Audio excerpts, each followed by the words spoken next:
Previous video में मैंने आपको मनी के इवोल्यूशन के बारे में बताया, बार्टर सिस्टम का इंट्रोडक्शन दिया। मैंने आपको बताया कि हमारी सोसाइटी में मनी का इवोल्यूशन किस तरह से हुआ, पहले किस तरह के पैसे यूज़ किए जाते थे और अब किस तरह के पैसों का चलन है मार्केट में, ये मैंने आपको बताया। अगर आपने उस वीडियो को नहीं देखा है तो मेक श्योर आप उस वीडियो को देखें। इस वीडियो में आज हम फॉर्म्स ऑफ मनी की बात करेंगे, यानी मनी कितने तरीके का होता है और साथ ही साथ मनी के कुछ बेसिक फंक्शंस के बारे में भी बात करेंगे। तो इस वीडियो को अब शुरू करते हैं। सबसे पहले मैं आपको बताऊं कि फॉर्म्स ऑफ मनी को दो कैटेगरीज में डिवाइड किया गया है। पहले की अगर हम बात करें तो पहले कैटेगरी के अंडर दो तरह की मनी आती है, फाइट मनी और फिड्यूशियरी मनी। ठीक है, ये माना जाता है कि इसको यूज़ किस तरह से किया जाता है। और दूसरी जो दो तरह की मनी होती है वो होती है फुल बॉडीड मनी और क्रेडिट मनी। तो सबसे पहले हम जानते हैं कि फाइट मनी क्या होती है। फाइट मनी उन सारी पैसों को कहा जाता है जो कि गवर्नमेंट के द्वारा इशू करती है, चाहे वो कोई नोट्स हो या कॉइन्स हो। ठीक है, जैसे हमारे कंट्री में आरबीआई के द्वारा नोट्स इशू किए जाते हैं एक्सेप्ट 1 रुपी नोट। आपको ये पता होगा कि 1 रुपी नोट कौन इशू करता है, और कमेंट बॉक्स में ज़रूर बताइए कि 1 रुपी नोट किसके द्वारा इशू किया जाता है। तो इस तरह से जितने भी नोट्स जो कि गवर्नमेंट के द्वारा इशू किए जाते हैं वो फाइट मनी के अंडर आते हैं। और जो दूसरी टाइप की मनी है वो है फिड्यूशरी मनी। ये उन सारी मनी को कहा जाता है जो कि आप ट्रस्ट के बेसिस पे यूज़ करते हैं। जैसे चेक, चेक आपको गवर्नमेंट इशू नहीं करती, हर बैंक का अपना चेक बुक होता है और बैंक चेक बुक इशू करती है। गवर्नमेंट का इसमें कोई हाथ नहीं होता है, पर आपको बैंक पे ट्रस्ट है और इस तरह से आप उसको चेक को यूनिवर्सली यूज़ करते हैं पेमेंट के लिए। ठीक है, उसी तरह से बिल पेबल भी होता है। बिल पेबल भी एक तरह का डॉक्यूमेंट होता है जिसमें ट्रस्ट की बेसिस पे पेयर और पेई के साइन को लेकर के ट्रस्ट किया जाता है और ये प्रॉमिस किया जाता है कि इन फ्यूचर वो आपको पैसे रिटर्न करेंगे। तो इस तरह से बिल पेबल्स और चेक जो है ये फिड्यूशरी मनी का पार्ट है, यानी इसको गवर्नमेंट तो इशू नहीं करती है, लेकिन ट्रस्ट के बेसिस पे दो पार्टीज़ के बीच में जो भरोसा होता है उसकी बेसिस पे इन मनी को मार्केट में यूज़ किया जाता है। नेक्स्ट जो फॉर्म है वो है फुल बॉडीड मनी। जैसे इसका नाम है फुल बॉडीड, यानी इसकी जो पूरी बॉडी बनी होती है, यानी जो इसकी कमोडिटी वैल्यू होती है वो मनी वैल्यू के इक्वल होती है। यानी जिस भी कमोडिटी का वो मनी बना है, जैसे फॉर एग्जांपल कॉइन्स की हम बात करते हैं, अगर कोई गोल्ड का कॉइन है तो पहले क्या होता था हमारी हिस्ट्री में कि क्या होता था मेडिवल पीरियड में, कि जैसे जो गोल्ड कॉइन अगर कॉइन है तो उस वक्त अगर मान लो वो 1 रुपी की कॉइन आपको शो कर रहा है तो उस वक्त उतने गोल्ड का, जितना गोल्ड उस कॉइन को बनाने में लगा है वो भी 1 रुपी का ही हुआ करता था। मैं एक एग्जांपल दे रही हूँ, मैं ये नहीं बता रही हूँ कि वो 1 रुपी ही एग्जैक्ट हो। ठीक है, तो मैं यहाँ पे एग्जांपल की बात कर रही हूँ कि यानी कि जितनी भी कमोडिटी उस कॉइन को बनाने में लगी है उस कमोडिटी की वैल्यू उतनी ही हुआ करती थी। तो इस तरह के जो मनी होते हैं इसमें जनरली मेटल्स के कॉइन आ जाएंगे। जैसे अगर आप मार्केट से कोई सिल्वर का सिक्का लेने जाते हैं, चांदी का सिक्का, जो कि अक्सर हम दीपावली पे लिया करते हैं, ठीक है, या फिर आप गोल्ड के सिक्के लेने जाते हैं, तो वो सब क्या है, वो जो सिक्का है उसकी वैल्यू उतनी ही है जितना उसमें गोल्ड यूज़ किया गया है, या फिर जितना उसमें सिल्वर यूज़ किए गए हैं उसकी वैल्यू उतनी ही है। तो इस तरह की जो मनी होती है वो कहलाती है फुल बॉडीड मनी।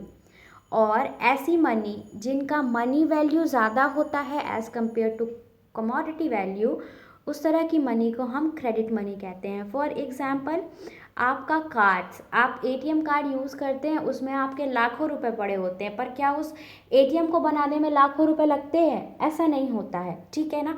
तो इस तरह की जो मनी होती है, हम जो नोट्स यूज़ करते हैं उन नोट्स को बनाने का कॉस्टिंग मुश्किल से 1 रुपये या 2 रुपये का आता होगा, लेकिन वो जो नोट्स की कीमत होती है अगर उस पर 2000 लिख गया तो वो 2000 की वैल्यू हो गई उसकी, और अगर उस पर 500 लिखा है तो उसकी वैल्यू 500 रुपीज़ की हो गई।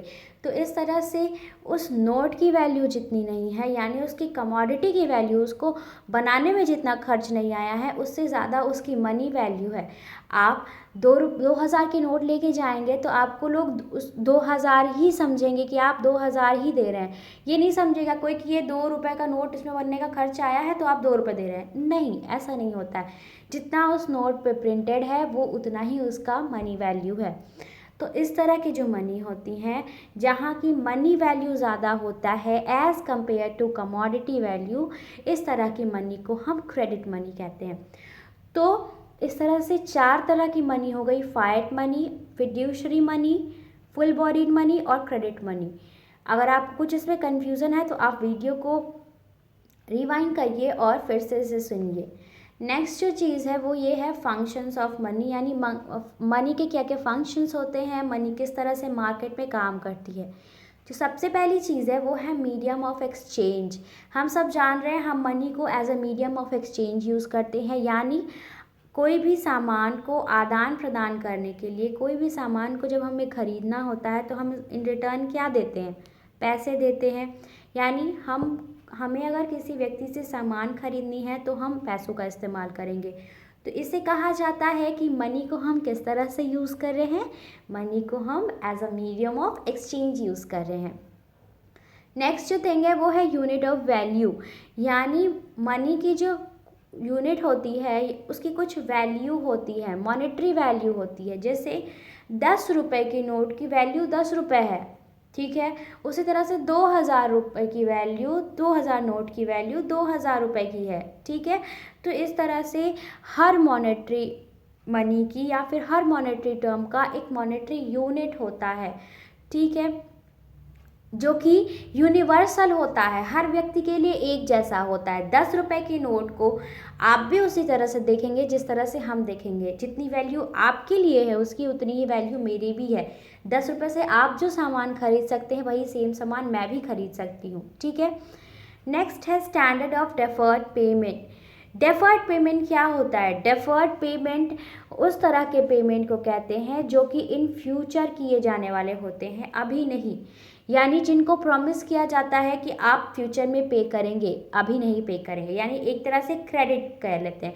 जब हम क्रेडिट पे कोई सामान लेते हैं ना, उधार, तो उसे कहा जाता है डेफर्ड पेमेंट, ठीक है।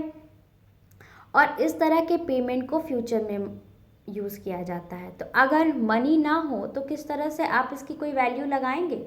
ऐसा भी तो हो सकता है ना, जो चीज़ अभी आपने बेची है वो चीज़ आगे चल के और महंगी हो जाए जिस वक्त उनका आपको पेमेंट मिलना हो, ठीक है। लेकिन आपका जब मनी है तो आपने उस कमोडिटी की एक वैल्यू लगा दी है कि ये 100 रुपये का कपड़ा है, आप हमको 1 महीने के बाद 100 रुपये देंगे, तो आपको वो व्यक्ति 100 रुपये देगा, ठीक है।